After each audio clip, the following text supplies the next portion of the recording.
Hi, welcome to all. உழைக்கும் கரங்களுக்கு என்னுடைய வணக்கங்கள். இன்றைக்கி நம்ம வீடியோ பதில் நம்ம பார்க்க போகிறது என்னென்னு பார்த்தீங்கன்னா, வனமே சிம்பு வந்து பார்த்தீங்கன்னா அதோட ஃபீடிங் ஹேபிட்ஸ், அதாவது வந்து பார்த்தீங்கன்னா ஒவ்வொரு ஸ்டேஜில் என்னென்ன மாதிரி ஃபீட் எடுக்கும் அப்படின்னு ஜென்ரலாக ஒரு வியூவை பார்க்க போகிறோம். வாங்க வீடியோ பதிவுக்குள்ளே போகலாம்.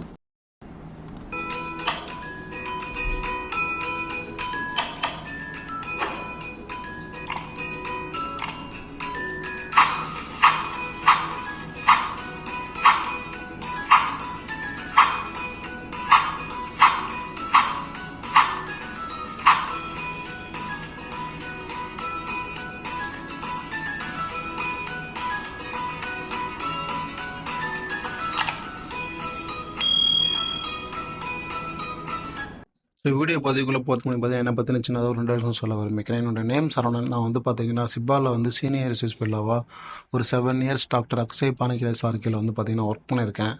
அண்ட் தென் வந்து பார்த்தீங்கன்னா டாக்டர் அம்ரின் ரவிக்குமார் சார் கீழே வந்து பார்த்தீங்கன்னா ட்ரெயினாக இருக்கேன்.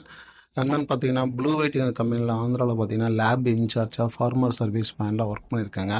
அண்ட் இப்போ வந்து பார்த்தீங்கன்னா சவுதி அரேபியா நேஷனல் அக்வாகல்ச்சர் குரூப்பில் வந்து பார்த்தீங்கன்னா ஒரு பயாலஜிஸ்டாகவும் ஸ்டாட்டிஸ்டிக்கல் அனலைஸும் ஒர்க் பண்ணிகிட்டு இருக்காங்க. ஸோ என்னுடைய ஒவ்வொரு ஸ்டெப்ஸுக்கும் பார்த்தீங்கன்னா எனக்காக சப்போர்ட்டிவாக இருந்த எல்லாருக்கும் நான் தேங்க்ஸ் சொல்ல விரும்பிக்கிறேன். And then weekend channel viewers, subscribers, சிம் ஃபார்மர்ஸ் எல்லாருக்கும் தேங்க்ஸ் சொல்ல விரும்பிக்கிறேன்.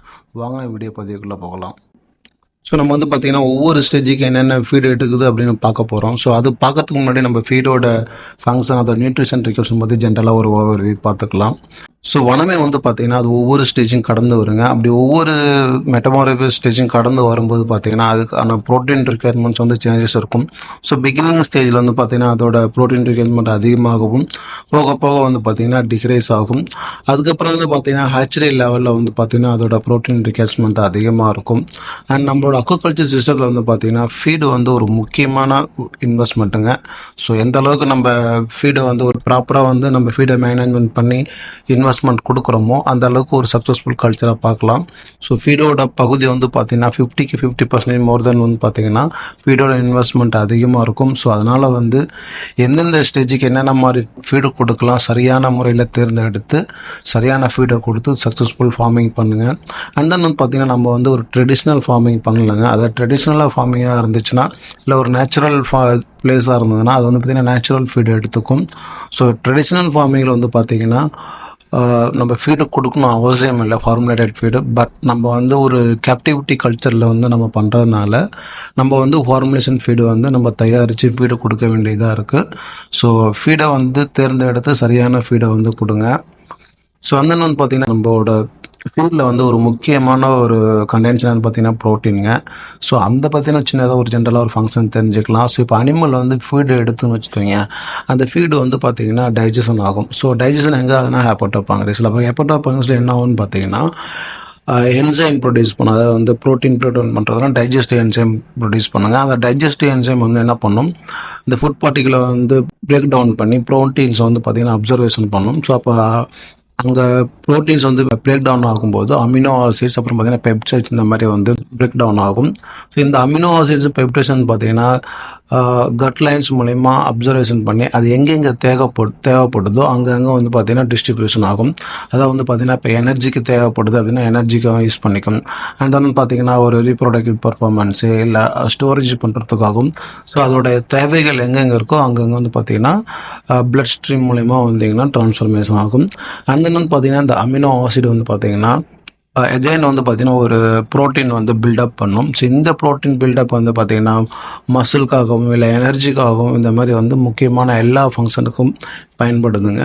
ஸோ அதில் வந்து பார்த்திங்கன்னா ஒரு சில ப்ரோட்டீன்ஸ்லாம் முக்கியமான ப்ரோட்டீன்ஸ்லாம் அது ஹீமோசைனின் இந்த மாதிரி மயோசின் சிட்டினேஸ் இந்த மாதிரி பார்த்திங்கன்னா முக்கியமான ப்ரோட்டீன்ஸ்லாம் இருக்குது. ஸோ இந்த ஒரு ப்ரோட்டீன்ஸ்லாம் வந்து பார்த்திங்கன்னா ஒவ்வொரு ஃபங்க்ஷனுக்கும் செயல்படுது. ஓகேங்களா.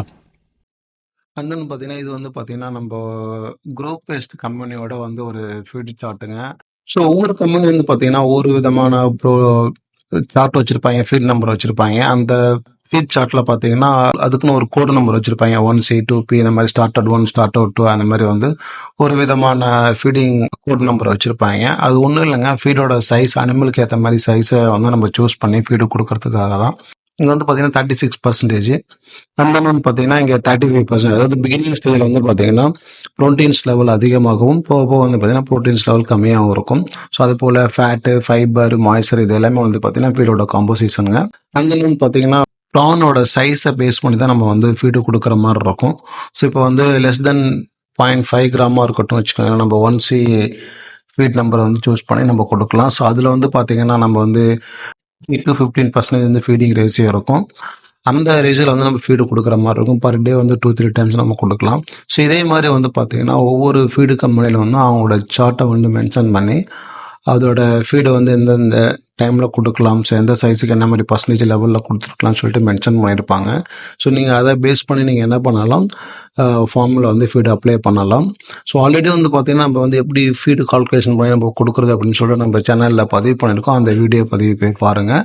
ஸோ நீங்கள் ஃபீடு கால்குலேஷன் பண்ணி நீங்கள் பர் டே எவ்வளோ ஃபீடு கொடுக்கலாம் அப்படின்னு சொல்லிட்டு அது பார்த்தீங்கன்னா உங்களுக்கு ஒரு ஐடியா வரும். ஸோ வந்து பார்த்தீங்கன்னா ஒவ்வொரு ஸ்பீசிஸும் வந்து பார்த்தீங்கன்னா ஒவ்வொரு விதமான ப்ரோட்டீன் கேட்டகரியில் வந்து தேவைப்படுங்க. ஸோ அனிமலுக்கு ஏற்ற மாதிரி அதோட ப்ரோட்டீன் ரிக்யர்மெண்ட் டிஃப்ரெண்ட்டாக இருக்கும். இப்போ வந்து பார்த்தீங்கன்னா மொனாடானா இருக்கட்டும், மொனாடானா வந்து பார்த்தீங்கன்னா அதோட ப்ரோட்டீன் ரிக்யர்மெண்ட் வந்து பார்த்தீங்கன்னா 35லேருந்து 45 வரைக்கும் இருக்கும். அண்ட் இண்டிகஸாக இருந்துச்சுன்னா பார்த்தீங்கன்னா 30 to 43 இருக்கும். ஸோ வனமேல வந்து பார்த்தீங்கன்னா 32லேருந்து 36 வரைக்கும் சொல்லியிருக்காங்க நம்ம சிபாஃப் அப்ளிகேஷனில். அண்ட் தென் பார்த்தீங்கன்னா அதோட நியூட்ரிஷன் ரிக்யர்மெண்ட் வேறு என்னென்ன அப்படின்னு பார்த்தீங்கன்னா லிப்பிட்ஸ், கார்போஹைட்ரேட், லிப்பிட்ஸ், இந்த மாதிரி கலோரிஸ், இந்த மாதிரி பார்த்தீங்கன்னா எல்லாமே தேவைப்படுது. ஸோ அதில் வந்து மெயினாக வந்து பார்த்தீங்கன்னா இப்போ பாஸ்போலிபிட்ஸ் இருக்குன்னு வச்சுக்கோங்களேன். பாஸ்போலிப்ஸ் எதுக்கு பயன்படுதுன்னா ஒரு க்ரோத்துக்காகவும் மோல்டிங்காகவும் அப்புறம் பார்த்தீங்கன்னா மெட்டபார்போசிஸ் மெச்சுரேஷனுக்காகவும் வந்து பயன்படுதுங்க. அண்ட் தென் வந்து பார்த்தீங்கன்னா அந்த லிப்பிட் வந்து பார்த்தீங்கன்னா செல் மெம்பரைன் வந்து ஸ்ட்ரக்சர் வந்து கிரியேட் பண்ணுறதுக்காகவும் பயன்படுதுங்க. அடுத்தது வந்து பார்த்தீங்கன்னா கார்போஹைட்ரேட்ஸ். ஓகேங்களா, கார்போஹைட்ரேட்ஸ் வந்து முக்கியமாக மெட்டபாலிச ஃபங்க்ஷனில் வந்து செயல்படுதுங்க. க்ரோத்து அண்ட் மோல்டிங் ப்ராசஸில் வந்து முக்கியமான பங்கு வகிக்குதுங்க. ஸோ சின்ன சின்ன நியூட்ரியன்ஸ், மைக்ரோ நியூட்ரியன்ஸ் பார்த்தீங்கன்னா விட்டமின்ஸ் அண்ட் மினரல்ஸ் இதெல்லாம் வந்து பார்த்தீங்கன்னா அனிமலோட ஹெல்த்தை வந்து என்ஹான்ஸ் பண்ணுறதுக்காகவும் அதோட சர்வைபிலிட்டி வந்து என்ஹான்ஸ் பண்ணுறதுக்காகவும் பயன்படுதுங்க. அந்த மாதிரி பார்த்தீங்கன்னா இப்போ நம்ம வந்து ஃபார்மிங்கில் வந்து நம்ம வந்து ஃபீடு கொடுப்போம். ஸோ ஃபீடு கொடுக்கும்போது நமக்கு முக்கியமானது என்னென்னா நல்ல ஒரு ஃபீடை சூஸ் பண்ணி நம்ம நல்ல ஒரு குவாலிட்டியான ஃபீடை வந்து நம்ம வந்து கொடுக்கணுங்க. ஸோ அதுக்கு வந்து ஒரு சில மெத்தட்லாம் இருக்குது. நீங்கள் அதை ஃபாலோ பண்ணி நீங்கள் வந்து கரெக்டான ஒரு குவாலிட்டியான ஃபீடை வந்து நீங்கள் அப்ளை பண்ணுறதுனால அனிமலுக்கு எந்த ஒரு டிசீஸும் வராமல் நம்ம பாதுகாத்துக்கலாம். ஸோ இப்போ ஃபஸ்ட்டு வந்து என்னென்னு பார்த்தீங்கன்னா ஃபீடு வாங்கினீங்கன்னா ஃபீடோட ஸ்டெபிலிட்டி தெரிஞ்சுக்கணும். ஓகேங்களா, அண்ட் தென் வந்து பார்த்தீங்கன்னா ஃபீடு வந்து இந்தமாரி ஃபங்கஸ் ஃபார்ம் ஆகிருக்கு, ஒரு குவாலிட்டி இல்லாத ஃபீடாக இருக்குன்னா நீங்கள் வந்து ஃபீடு அப்ளை பண்ணாதீங்க. ஸோ அதனால் வந்து நமக்கு வந்து ஒரு நெகட்டிவ் இம்பேக்ட் ஆகும். இப்போ ஃபீடோட ஸ்டெபிலிட்டினா என்ன, அதை நம்ம எப்படி தெரிஞ்சுக்கிறதுன்னு பார்த்தீங்கன்னா, இப்போ நீங்கள் வந்து ஃபார்மில் வந்து நீங்கள் வந்து டேங்க்லேயோ இந்த கல்ச்சர் டேங்க்லேயோ இதுமாரி வந்து ஃபீடு கொடுக்குறீங்க. ஃபீடு கொடுத்த உடனே அது வந்து டிசால்வ் ஆச்சுன்னா அனிமல் வந்து அந்த ஃபீடை எடுத்துக்காது. ஓகேங்களா, ஸோ அதனால் வந்து ஒரு அட்லீஸ்ட் ஒரு மணி நேரமாவது இந்த மாதிரி வந்து பார்த்தீங்கன்னா ஒரு மாட்ரேட் லெவலில் வந்து டிசால்வ் ஆகிருக்கணும். நீங்கள் கொடுத்த உடனே அது வந்து தண்ணியில் வந்து டிசால்வ் ஆகுது, அப்படியே இதாகிடுச்சின்னு பார்த்தீங்கன்னா டிசால்வ் ஆகிடுச்சு அப்படியே தண்ணியோட தண்ணியாக கலந்து போச்சுன்னா அனிமல் வந்து அந்த ஃபீடை எடுத்துக்க முடியாது. ஸோ முடிஞ்ச அளவுக்கு ஒரு ஸ்டெபிலிட்டியோடு இருக்கிற ஒரு ஃபீடை வந்து அப்ளை பண்ணுங்கள். இது ஜென்ரலாக ஒரு டேட்டாங்க, ஜென்ரல் டேட்டா. ஸோ இதில் வந்து பார்த்தீங்கன்னா இப்போ வந்து ஒரு குரூப் பெஸ்ட், சிபி ஃபீடு, சிவா ஃபீடு, இந்த மாதிரி 3 ஃபீடுன்னு வச்சுக்கோங்களேன். அதோட ஒரு 5 கிராம் பிகினிங்கில் ஒரு வெயிட் எடுத்துக்கோங்க. ஸோ வாட்டரில் வந்து விட்ட உடனே அதோட வாட்டரில் ஒரு அரை மணி நேரம் கழிச்சோ இந்த மாதிரி வந்து ஒரு மணி நேரம் கழிச்சோ அதோட வெயிட் எவ்வளோ இருக்குன்னு செக் பண்ணுங்கள். ஸோ பிகினிங் இனிஷியல் ஸ்டேஜ் வெயிட்டும் அதுக்கப்புறமா இருக்க ஸ்டேஜையும் வெயிட்டும் வந்து கால்குலேட் பண்ணிக்கோங்க.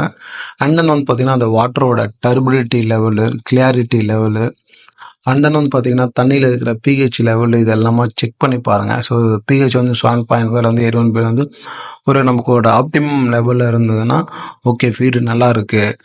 ரொம்ப டிசால்வ் ஆகலை அப்படின்னாலும் ஸோ ஓகே பரவாயில்ல, ஓரளவுக்கு ஸ்டெபிலிட்டியாக இருக்குது அப்படிங்கிறது ஜென்ரலாக ஒரு ஐடியா தெரிஞ்சுக்கலாம். ஸோ ஸ்டெபிலிட்டி வந்து ரொம்ப முக்கியம். ஏன்னா நம்ம ஃபீடு கொடுத்த உடனே நம்ம அது பாட்டத்தில் போய் செடிமெண்ட் ஆகிடும். ஸோ இது பாட்டம் ஃபீடுங்கிறதுனால அனிமல் பாட்டத்தில் ஃபீடு எடுக்கும். பட் அது எப்போ போய் எடுத்துக்க நமக்கு தெரியாதுல்ல. ஸோ அதனால் வந்து ஒரு அட்லீஸ்ட் ஒரு 1 hour இது வந்து ஸ்டெபிலிட்டியோடு இருக்கணும். அந்த மாதிரி வந்து ஒரு நல்ல ஒரு ஃபீடை சூஸ் பண்ணி ஃபார்மிங்கில் யூஸ் பண்ணுங்கள். ஸோ நெக்ஸ்ட் வந்து பார்த்தீங்கன்னா, நம்ம வந்து நாப்லி ஸ்டேஜ்ல வந்து என்ன மாரி ஃபீட் இருக்குன்னு தெரிஞ்சுக்க போறோம். நாப்லி ஸ்டேஜ்ல வந்து பார்த்தீங்கன்னா, எக்ல இருந்து ஹேட்ச் ஆகும்போது, நாப்லி வந்து பார்த்தீங்கன்னா, அதோட யோக்க வந்து டிபெண்ட் பண்ணியிருக்கும். ஸோ அந்த யோக்க டிபெண்ட் பண்ணி அது எனர்ஜி வந்து யூட்டிலைஸ் பண்ணிக்குதுங்க 2 டேஸும். ஸோ அந்த டைம்ல வந்து பார்த்தீங்கன்னா, அதுக்கு வந்து மவுத் ஓப்பன் ஆயிருக்காது. மவுத் வந்து பார்த்தீங்கன்னா, ஜோயா ஸ்டேஜ்ல ஓப்பன் ஆயிருக்கும். ஓகேங்களா? ஸோ ஜோயா ஸ்டேஜ்ல வந்து ஃபர்ஸ்ட் ஸ்டேஜ்ல ஓப்பன் ஆகும்போது அப்பதான் அது ஃபீடிங் ஸ்டார்ட் ஆகும். ஸோ 3 to 4 டேஸ் வந்து பார்த்தீங்கன்னா, அந்த ஜோயா ஸ்டேஜ் இருக்கும். இந்த ஸ்டேஜ்ல வந்து நீங்க பார்த்தீங்கன்னா, நீங்க வந்து மைக்ரோ ஆல்கே ஃபீடு வந்து குடுக்குற மாரி இருக்கும். ஸோ இது வந்து ஹெர்பிவயர்ன்னு சொல்லுவாங்க. Veg feeder. ஸோ இந்த டைம்ல நீங்க வந்து என்ன பண்ணலாம், ஒரு மைக்ரோ ஆல்கே ஃபீடு குடுக்கலாம். ஸோ மோஸ்ட்லி வந்து பார்த்தீங்கன்னா, சிட்டோசரு, தலாசிரா இந்த மாரி ஃபீட்லாம் வந்து சூஸ் பண்ணி குடுக்குறாங்க. ஸோ மெயினா வந்து என்னன்னா, இதோட சைஸ் என்ன லெவல்ல இருக்கும் பார்த்தீங்கன்னா, 10 to 20 மைக்ரான்ஸ்ல இருக்கணும். ஸோ அண்ட் தென் வந்து பார்த்தீங்கன்னா, ஒரு சில கமர்ஷியல் கம்பெனி ப்ராடக்ட்லாம் வந்து லிக்விட் ஃபார்மில் கொடுக்குறாங்க ஹைலைட் இந்த மாதிரி வந்து பார்த்தீங்கன்னா. ஸோ அதே நீங்கள் வந்து நல்ல ஒரு ப்ராடக்ட் இருந்துச்சுன்னா அதையும் நீங்கள் வாங்கி அப்ளை பண்ணி பார்க்கலாம். ஸோ இதில் வந்து மைக்ரோ ஆல்கே என்னென்ன இருக்கும் அப்படின்னு பார்த்தீங்கன்னா, மினரல்ஸ், பிக்மோன்ஸ், அப்புறம் வந்து பார்த்தீங்கன்னா விட்டமின்ஸ் இந்த மாதிரிலாம் இருக்கும். ஸோ இதெல்லாம் வந்து ஒரு இம்யூன் ஃபங்க்ஷனை வந்து என்ஹான்ஸ் பண்ணுறதுக்காக பயன்படுதுங்க. அண்ட் நெக்ஸ்ட் நம்ம பார்க்க போகிறது என்னன்னு பார்த்தீங்கன்னா, மைசிஸ் ஸ்டேஜுங்க. மைசிஸ் ஸ்டேஜ்னு பார்த்தீங்கன்னா அதுவும் ஒரு 3 டேஸஸ் இருக்கும். ஸோ இதில் வந்து நம்ம என்னென்ன கொடுக்க போகிறோம் அப்படின்னு பார்த்தீங்கன்னா, இப்போ வந்து பார்த்தீங்கன்னா இது ஹெர்பி வைரஸ் வந்து கார்னி வைரஸ் சேஞ்சஸ் ஆகும். அதை வந்து பார்த்தீங்கன்னா, இப்போ வந்து இந்த ஸ்டேஜில் என்ன பண்ணணும்னா, நான்வெஜ் ஃபீடும் எடுத்துக்கும், அதே போல் வெஜ் ஃபீடும் எடுத்துக்கும். ஓகேங்களா? ஆர்டிமா கொடுக்கலாம், அதே போல் வந்து ஆல்கேவினும் கொடுக்கலாம். ஸோ அது போல் மைக்ரோ என்கேப்சூல் வந்து பார்த்தீங்கன்னா ஒரு சில ப்ரோபயோட்டிக்ஸ் இந்த மாதிரி ஃபீடும் வந்து பவுடர் ஃபார்மிங்கில் இருக்கும் கமர்ஷியலில். நீங்கள் அதையும் வாங்கி கொடுக்கலாம். ஸோ அதோட ஃபீடு சைஸ் என்னன்னு பார்த்தீங்கன்னா 20 to 100 மைக்ரான்ஸ் சைஸ்க்குள்ளே இருக்கணுங்க. இதெல்லாம் என்னென்ன மெயினாக இருக்கணும் அப்படின்னு பார்த்தீங்கன்னா, அட்டிமையில் வந்து பார்த்தீங்கன்னா ஒரு ஹை ப்ரோட்டீன் கண்டென்ட் இருக்கும். அப்புறம் வந்து பார்த்தீங்கன்னா ஃபேட்டி ஆசிட்ஸ்லாம் இருக்கும். ஸோ இதெல்லாம் வந்து என்ன ஆகும்னு பார்த்தீங்கன்னா, அதோட செல் மெம்பரைனுக்காகவும் அந்த மெட்டபாலிசம் அதோட க்ரோத்துக்காகவும் வந்து பார்த்தீங்கன்னா ரொம்ப முக்கிய பங்கு வகிக்குது. ஸோ முடிஞ்ச அளவுக்கு நல்ல ஒரு கம்பெனி ப்ராடக்ட்டை சூஸ் பண்ணி ஹாச்சரியில் அப்ளை கொடுங்க. ஸோ ஒரு சக்ஸஸ்ஃபுல்லான லார்வே ப்ரொடக்ஷன் பண்ணுங்கள். நெக்ஸ்ட்டு வந்து நம்ம பார்க்க போகிறதுன்னு பார்த்தீங்கன்னா ஃபார்முலேட்டட் ஃபீட். அதாவது வந்து பார்த்தீங்கன்னா, இது எப்போ மைசிஸ் ஸ்டேஜ்லேருந்து பிஎல் ஸ்டேஜுக்கு கன்வ் ஆகுதோ, பிஎல்லேருந்து பார்த்தீங்கன்னா நம்ம ஃபார்முலேட்டட் ஃபீட் கொடுக்க ஆரம்பிச்சிரும். ஸோ பிஎல்ல வந்து பார்த்தீங்கன்னா நம்ம வந்து ஆர்டிமியாவும் கொடுப்போம். அது மட்டும் இல்லாமல் பவுடர் ஃபார்மிங்கில் வந்து நம்ம கொடுப்போம். ஸோ அதில் ஃபார்முலேட்டட் ஃபீடில் என்னென்ன இருக்கும் அப்படின்னு பார்த்தீங்கன்னா, ஜென்ரலாக அதில் வந்து பார்த்தீங்கன்னா விட்டமின்ஸ் அண்ட் மினரல்ஸ் இருக்கும்.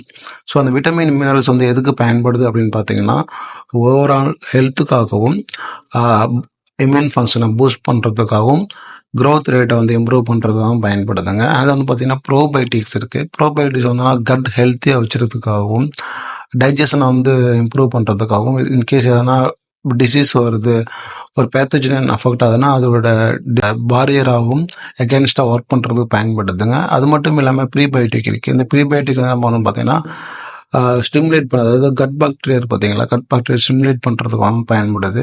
ஸோ இது வந்து பார்த்தீங்கன்னா நியூட்ரிஷன் அப்சர்வேஷன் பண்ணுறதுக்கும் பயன்படுது. அந்த நாள் பார்த்தீங்கன்னா என்சைம் இருக்குது. என்சைம் வந்து பார்த்தீங்கன்னா ஃபீடு டைஜஷன் பண்ணுறதுக்கும் நியூட்ரியன்ஸ் அவைலபிலிட்டி வந்து இன்க்ரீஸ் பண்ணுறதுக்காகவும் பயன்படுதுங்க. ஸோ இந்த ஃபார்முலேட் ஃபீடில் வந்து பார்த்தீங்கன்னா அனிமல் வந்து ஹெல்த்தியாக வச்சுருக்கிறதுக்கு பயன்படுறதுக்கான காம்போனன்ட்ஸ் எல்லாமே இருக்குது. ஸோ இப்போ நம்ம பிஎல் ஸ்டேஜாக இருக்கட்டும், பிஎல் ஸ்டேஜ் பிகினிங் ஸ்டேஜில் வந்து பார்த்தீங்கன்னா ஒரு ஹையர் ப்ரோட்டீன் நம்ம வந்து கொடுப்போம். 35லேருந்து 45 வரைக்கும் ஹையர் ப்ரோட்டீன் வந்து கொடுப்போம். பிகினிங் ஸ்டேஜில் வந்து பார்த்தீங்கன்னா இந்த ஸ்டார்டட் ஒன்றுக்கு முன்னாடி வந்து பார்த்தீங்கன்னா பவுட்ரு ஃபார்மிங்கில் இருக்கும். ஸோ அந்த பவுட்ரு கொடுக்கலாம். ஸோ அதுக்கப்புறமா PL6ல இந்த 15 கொஞ்சம் வளர்ந்துருச்சு அப்படின்னு பார்த்தீங்கன்னா 200 மைக்ரான்லேருந்து 400 மைக்ரான் சைஸில் உள்ள ஸ்டார்டட் 1, ஸ்டார்டட் 2 அதோட சைஸை டிபெண்ட் பண்ணி நம்ம கொடுக்கலாம். ஸோ ஒரு சில கம்பெனி வந்து பார்த்தீங்கன்னா ரேஸ்வே +0, ரேஸ்வே ஜிகரில் வந்து பார்த்தீங்கன்னா ரேஸ்வே +1 இந்த மாதிரி வந்து இனிஷியல் ஸ்டேஜஸ் ஃபீடு இருக்கும். ஸோ இந்த டைமில் இது வந்து பார்த்தீங்கன்னா டோட்டலாக வந்து ஒரு ஆம்னிவர்ஸாக டோட்டலாக சேஞ்சஸ் ஆகுங்க. ஸோ அதை வந்து பார்த்தீங்கன்னா ஆல்கே எடுத்துக்கும், நான்வெஜ் ஃபீட் எடுத்துக்கும், இந்த மாதிரி வந்து ஓவராலாக எல்லா விதமான ஃபீடும் எடுத்துக்கிற மாதிரி அந்த அளவுக்கு ஸ்ட்ரக்சராக வளர்ந்துருங்க. ஸோ இப்போ இந்த டைமில் இது வந்து நம்ம ஆம்னிவேர்னு சொல்லுவாங்க. நெக்ஸ்ட் வந்து பார்த்தீங்கன்னா ஜோனல் ஸ்டேஜிங்க. ஜோனல் ஸ்டேஜ் பார்த்தீங்கன்னா, நம்ம கம்பேர் பண்ணும்போது அதோட ப்ரோட்டீன் ரிக்வயர்மெண்ட் வந்து பார்த்தீங்கன்னா, கம்பேர் பண்ணும்போது கம்மியாக இருக்கும். ஸோ 30-40% வந்து ப்ரோட்டீன் லெவல்ஸ் நம்ம கொடுக்கலாம். அதுபோல இது எல்லாமே வந்து பார்த்தீங்கன்னா, ஃபார்முலேட்டட் ஃபீட் இருந்தாங்க. ஸோ ஸ்டார்டர் 2, ஸ்டார்டர் 3 கொஞ்சம் லைட்டாக க்ரம்பிள்னு சொல்லுவாங்க. அதோட சின்னதாக பெருசாக இருக்கும். ஸோ மைக்ரோ பெல்லட் இந்த மாதிரி கொடுக்கலாம். ஸோ இது வந்து பார்த்தீங்கன்னா, பர் டே வந்து 3 to 4 டைம்ஸ் கொடுக்கலாம். அதோட சைஸ் என்னென்னு பார்த்தீங்கன்னா, 600 800 மைக்ரான்ஸ் வந்து இருக்குங்க. ஸோ நெக்ஸ்ட் வந்து என்னென்னு பார்த்தீங்கன்னா, அடல்ட் ஸ்டேஜிங்க. ஸோ இந்த அடல்ட் ஸ்டேஜ் நம்ம கமர்ஷியல் ஃபீடு தான் நம்ம கொடுக்க போகிறோம். ஸோ டோட்டலாக இந்த அடல்ட் ஸ்டேஜில் அனிமல் என்ன பண்ணும் பார்த்தீங்கன்னா, ஆம்னிவேரஸாக இருக்கும். ஃபார்மிங்கில் இருக்கிற ஃபீடு எடுத்துக்கும். அது மட்டும் இல்லாமல் வந்து கன்சம்ஷன் அதிகமாக இருக்கும். கொஞ்சம் அனிமல் பெருசாக இருக்கிறதுனால ஒரு பெரிய பெரிய ஜூ பிளான்டன் இருந்தாலும் அதையும் வந்து எடுத்துக்கோங்க. ஓகேங்களா? ஸோ இதில் வந்து பார்த்திங்கன்னா ஒரு சில சைஸ் ஃபீட் கோடெல்லாம் இருக்குது. Pre Grover 4S, Grover 4, finisher 4L இந்த மாதிரி வந்துலாம் ஒரு சில ஃபீட்லாம் இருக்குது. இந்த மாதிரி ஃபீடு நீங்கள் கொடுக்கலாம். ஸோ இந்த சப் அடல்ட்டு இருந்து பார்த்தீங்கன்னா 1 to 1.5 mm இருக்கணும். அண்ட் தென் வந்து பர் டே வந்து நீங்கள் 3 to 4 times per day feed கொடுக்கலாம். அடுத்து வந்து பார்த்திங்கன்னா அடல்ட் ஸ்டேஜாக இருந்ததுன்னா 1.5 to 2 mm இருக்கும். ஸோ 3 to 4 டைம்ஸ் நீங்கள் பர் டே ஃபீடு கொடுக்கலாம். ஸோ அடுத்தது வந்து பார்த்திங்கன்னா ஹேச்சரி லெவலில் ஃபீடு கொடுக்குற என்னென்ன ஃபீடு நம்ம தெரிஞ்சுக்கலாம். இதில் வந்து பார்த்திங்கன்னா அங்கே ஒரு ப்ரீடிங் பர்ஃபார்மன்ஸ் நடக்கிறதுனால நல்ல ஒரு ஹெல்த்தியான நேச்சுரல் ஃபீடை கொடுக்கணுங்க. ஸோ அப்போ தான் வந்து அங்கே வந்து அனிமல் வந்து நல்ல ஒரு ரீப்ரொடக்ட் பர்ஃபார்மன்ஸ் பண்ணும். இப்போ நம்ம எந்த அளவுக்கு நம்ம ஹெல்த்தி ஃபுட்டு எடுக்கிறோமோ, ஏன்னா இறாலும் வந்து பார்த்திங்கன்னா ஹெல்த்தி ஃபுட்டு எடுத்துக்கிட்டால் தான் அதோட ரீப்ரொடக்ட் பர்ஃபார்மன்ஸ் நல்லாயிருக்கும். ஸோ ஹேச்சரியில் வந்து பார்த்திங்கன்னா மொலஸ், ஸ்குட்டு, பாலிகிட்ஸ் இந்த மாதிரி ஃபீட்லாம் கொடுப்பாங்க நம்ம கமர்ஷியல் ஃபீடோட சேர்ந்து. மொலஸ்கில் வந்து பார்த்திங்கன்னா நியூட்ரியன்ஸ் கொஞ்சம் அதிகமாக இருக்கும். இந்த நியூட்ரியன்ஸ் அதிகமாக இருக்கிறது பார்த்தீங்கன்னா இது வந்து ரீப்ரொடக்ட் பர்ஃபார்மன்ஸ் என்ஹான்ஸ் பண்ணுறதுக்காக பயன்படுதுங்க. அது வந்து ஸ்குட் இருக்கும். ஸ்குட்டில் வந்து பார்த்தீங்கன்னா ப்ரோட்டீன் கொஞ்சம் அதிகமாகும், லிப்பிட் கண்டென்ட் கொஞ்சம் அதிகமாகவும் இருக்கும். ஸோ இது வந்து என்னென்னு பார்த்தீங்கன்னா க்ரோத் ப்ரமோட் பண்ணுறதுக்காகவும் இல்லை மெச்சுரேஷன் ப்ரமோட் பண்ணுறதுக்காகவும் பயன்படுதுங்க. ஆனால் வந்து பார்த்தீங்கன்னா பாலிகிட் கொடுக்குறாங்க. ஸோ பாலிகிட்டும் வந்து பார்த்தீங்கன்னா அதில் வந்து ஃபேட்டி ஆசிட்ஸ் இந்த மாதிரிலாம் அதிகமாக இருக்கிறதுனால ரீப்ரொடக்ட் பர்ஃபார்மன்ஸ் வந்து என்ஹான்ஸ் பண்ணுறதுக்கு பயன்படுதுங்க. ஆனால் அது மட்டும் இல்லாமல் வந்து பார்த்தீங்கன்னா நம்ம வந்து கமர்ஷியல் ஃபீடும் கொடுக்கலாம். ஸோ ஃபைனல் சைஸ் வந்து ஃபினிஷர் 4Lன்னு சொல்லுவாங்க. இந்த மாதிரி வந்து ஒவ்வொரு கம்பெனி ஒவ்வொரு விதமான கோடு கொடுத்துருப்பாங்க. அதோட சைஸ் என்னென்னு பார்த்தீங்கன்னா 2 பார்த்தீங்கன்னா ஒரு 4 to 5 mm ஃபீடு கொஞ்சம் பெருசாக இருக்கும். 3 to 4 டைம்ஸ் பர் டே நீங்கள் ஃபீடு கொடுக்கலாம். அண்ட் நெக்ஸ்ட் என்னென்னு பார்த்தீங்கன்னா ஒன்றும் இல்லைங்க. அதை வந்து பார்த்தீங்கன்னா அனிமல் வந்து பார்த்தீங்கன்னா ஹெர்பிவைரஸ் டு அம்னிவைரஸ் சேஞ்சஸ் ஆகிறதான் நான் இங்கே மென்ஷன் பண்ணியிருக்கேன். ஸோ அனிமல் வந்து பார்த்திங்கன்னா இனிஷியல் ஸ்டேஜில் வெஜ் ஃபீட் ஆகும். அண்ட் போக போக வந்து பார்த்திங்கன்னா நான்வெஜ் ஃபீட் ஆகும். டோட்டலாக வந்து பார்த்திங்கன்னா ஒரு அம்னிவைரஸ் எல்லா விதமான பிளான்ட் மெட்டீரியல்ஸாக இருக்கட்டும் இல்லை நான்வெஜ்ஜாக இருக்கட்டும் எல்லா விதமான ஃபீட்டையும் எடுத்துக்குதுங்க. ஓகேங்களா? அண்ட் நம்மளோட ஃபார்மிங்கில் வந்து பார்த்திங்கன்னா ஃபீடு ஒரு இம்பார்ட்டண்டான ஒரு இதுங்க. ஸோ நியூட்ரியன்ஸ் வந்து ரொம்ப ஒரு பங்கு வகிக்குது. ஸோ சரியான நேரத்தில் சரியான ஃபீடை கொடுத்து ஒரு சக்ஸஸ்ஃபுல்லான ஃபார்மிங் பண்ணுறதுக்கு என்னுடைய வாழ்த்துக்கள். அண்ட் பார்த்திங்கன்னா எந்த அளவுக்கு நீங்கள் சரியான ஃபீடை குடிக்கிறீங்களோ அந்த அளவுக்கு வாட்டர் குவாலிட்டி இது பேலன்ஸ் பண்ணுங்கள். நல்ல ஒரு ஃபீடு கொடுக்கறதுனால வாட்டர் குவாலிட்டி நம்ம நல்லா பர்ஃபெக்டாக மெயின்டைன் பண்ணலாம். ஸோ நீங்கள் சரியான ஃபீடை சூஸ் பண்ணல, ஒரு குவாலிட்டியான நீங்கள் ஃபீடை சூஸ் பண்ணி ஃபீடு கொடுக்கலன்னா வாட்டர் குவாலிட்டி இந்த மாதிரி வந்து கல்ச்சர் எல்லாமே நெகட்டிவாக இம்பேக்ட் ஆகும். ஸோ அப்போ அதனால் என்ன ஆகும், ஒரு சில நெகட்டிவாக இம்பேக்ட் ஆகும்போது டிசீஸ் வரதுக்கு காரணமாக இருக்கும். ஸோ நம்ம எந்த அளவுக்கு நம்ம கல்ச்சர் வாட்டரை வந்து ஹெல்த்தியாக வச்சுருக்கோமோ அந்த அளவுக்கு நமக்கு ஒரு சக்ஸஸ்ஃபுல்லான ஃபார்மிங் நம்ம பண்ண முடியும். ஸோ தேங்க்யூ ஃபார் வாட்சிங். அண்ட் இன்றைக்கி இந்த பதிவு வந்து உங்களுக்கு பயனுள்ளதாக இருக்கும்னு நினைக்கிறேன். மீண்டும் அடுத்த ஒரு வீடியோ பதிவில் சந்திக்கும் வரை விடைபெறுகிறேன். அந்த பார்த்தீங்கன்னா சேனலை சப்ஸ்கிரைப் பண்ணிக்கோங்க. ஸோ இந்த பதிவு உங்களுக்கு பிடிச்சதுன்னா உங்கள் நண்பர்களுக்கு ஃபார்வர்ட் பண்ணி சப்போர்ட் பண்ணுங்கள். அந்த பார்த்தீங்கன்னா நான் வந்து பார்த்தீங்கன்னா என்னோடய ஒர்க்கிங் ஹவர்ஸ் போக ஃப்ரீ டைமில் தான் இது வீடியோ க்ரியேட் பண்ணி ப்ரெசென்ட் பண்ணியிருக்கேன். ஸோ முடிஞ்ச அளவுக்கு சப்போர்ட் பண்ணுங்கள். எனக்கு மோட்டிவேட்டடாக இருக்கும் அடுத்த வீடியோ பதிவு பண்ணுறதுக்கு. தேங்க்யூ ஃபார் வாட்சிங்.